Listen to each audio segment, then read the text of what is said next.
Today we are making Crockpot Marry Me Chicken. Woo! This chicken is so good. If you make it for anyone, they're gonna wanna marry you.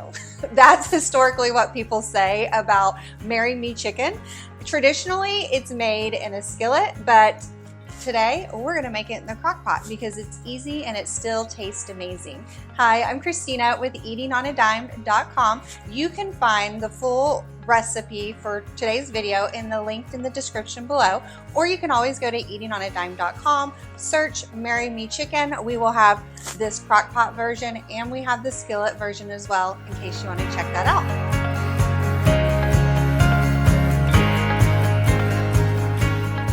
For today's recipe, I'm going to use a 6-quart slow cooker. That is perfect. I'm making about 6 servings of this and it's going to work great. I wouldn't go any smaller, but you could go to an 8-quart and that would work fine as well. Also, I am using boneless, skinless chicken breast today and I am going to brown it. For this recipe, we find that it adds tons of flavor and it helps the chicken hold together instead of becoming shreddable in the crock pot. But it's completely optional. So if you're short on time, just throw that chicken in the crock pot and it's still gonna taste amazing. Also, let's talk, you can use boneless, skinless chicken thighs if you prefer. A lot of our readers prefer the dark meat over white meat. In this recipe, it's still gonna taste amazing with the sauce and the other ingredients. All right, let's get started. So heat a large skillet over medium-high heat to brown the chicken. We're gonna add a little bit of olive oil to the pan.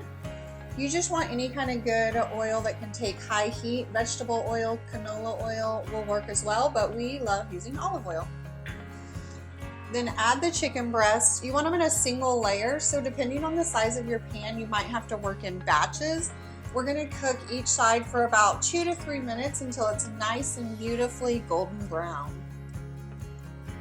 So on this, I am gonna do the chicken in 2 batches because I'm gonna do 6 chicken breasts today. So once it's a beautiful brown, look how delicious that looks already. Go ahead and flip it and let's get the other side to match. Ooh, that one is so beautiful. Again, this is optional, but it adds a lot of flavor. So if you have the time, do it. So I had to do my chicken in 2 batches, but it's all nice and browned and ready to go.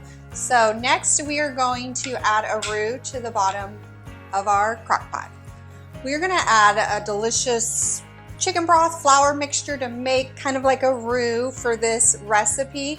It's very important to dissolve the flour in your chicken broth so you don't get like chunks of flour in your meals or lumps. So we're going to do that first before adding it to the crock pot. So I have about 1.5 cups of chicken broth and I'm just using a large measuring cup. You can just pour 1.5 cups in a bowl, a small mixing bowl, and that will work as well.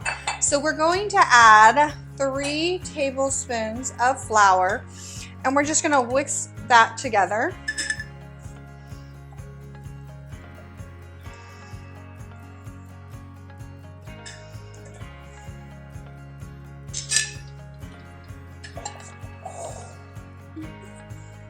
We'll whisk and whisk it until that flour is completely dissolved into your chicken broth.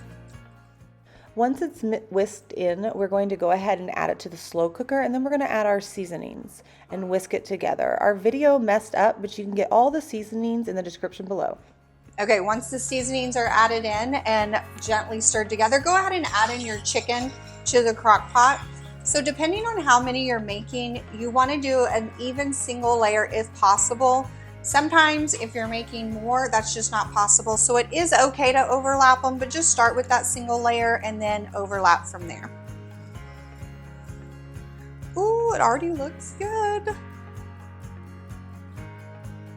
Now we're gonna add some sun-dried tomatoes. This is really important for this recipe and it adds a ton of flavor, so don't skip it. You do wanna go ahead and drain these so that your meal is not super oily and greasy.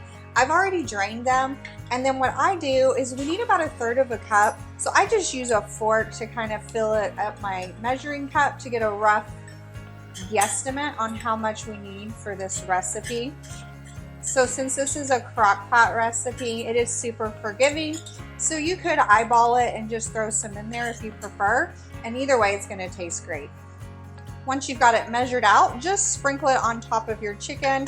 You want it on top so that it'll cook down into the flavors of the chicken. It tastes really, really great. I'm just gonna move some over there.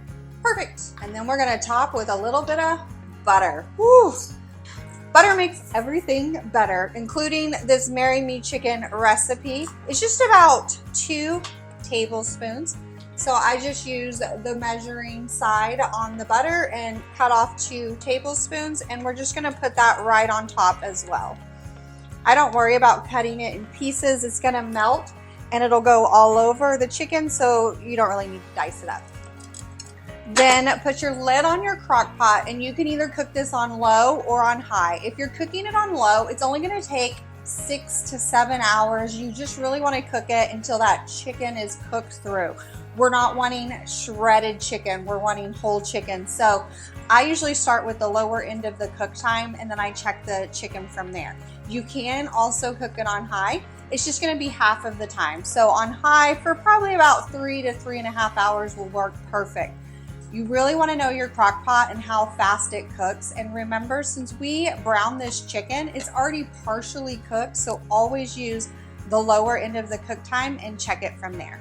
All right, so it's been cooking on low for about 5 hours now. So what we're gonna do is we're gonna check the internal temperature. When I'm cooking chicken in the crock pot and I want it to be whole and not like shreddable, I will use a meat thermometer to make sure that it's cooked through to the safe temperature.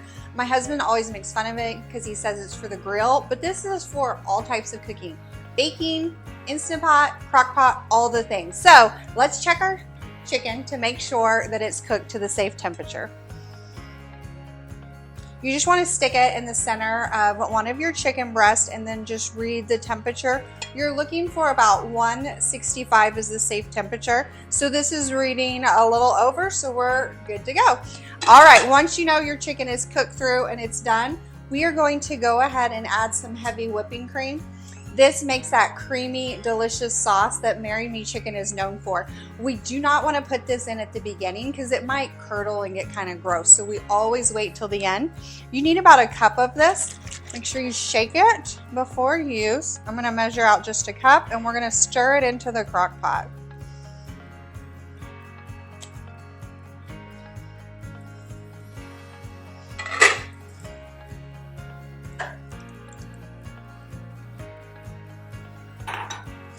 Just gently stir it in so that it gets into the sauce. Okay, you just want to make sure that it's pretty incorporated, and then we're going to go ahead and cover it and cook it again. It'll probably be about 30 minutes on high or 60 minutes on low, whichever you prefer, and we're just wanting to heat that cream through and thicken the sauce. Since we did the flour in the sauce mixture, it should help thicken it. Okay, so I did kick it on high, and it's been about 30 minutes, and the sauce is nice and thick. Now, if you are cooking it on high and your sauce is not thicking, you can add a cornstarch slurry. So to do that, you just need like 1 or 2 tablespoons of cornstarch and mix it with a couple of tablespoons of cold water. Dissolve that cornstarch and stir it in, and it'll help thicken it faster if you need to. All right. So you can see how nice and thick this sauce is. Oh, it smells just as good as it looks. It is ready to go. Let's talk about serving. My favorite way to serve this is over like a beautiful bed of pasta. It's great over angel hair, fettuccine. You could even do egg noodles or bow ties. That would be great as well. But this recipe is so versatile. It's also great over rice or even mashed potatoes. It's like comfort food at its finest. And if you're following like a low carb diet, you can just serve it as is, and it's really delicious as well. I cannot wait to try this. Do not forget, we have put the full link to today's recipe in the description below. We've also included the skillet version if you want to try making this on the skillet instead. If you can't find them, just go to eatingonadime.com, search Marry Me Chicken, and it'll pull right up. I promise, if you want to impress anyone, this recipe is going to do it. It's called Marry Me Chicken for a reason. Ooh, do not forget also to like and subscribe so you do not miss any more of our delicious family-friendly recipes.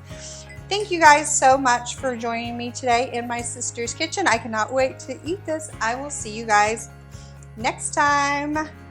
Bye, friends. Ooh.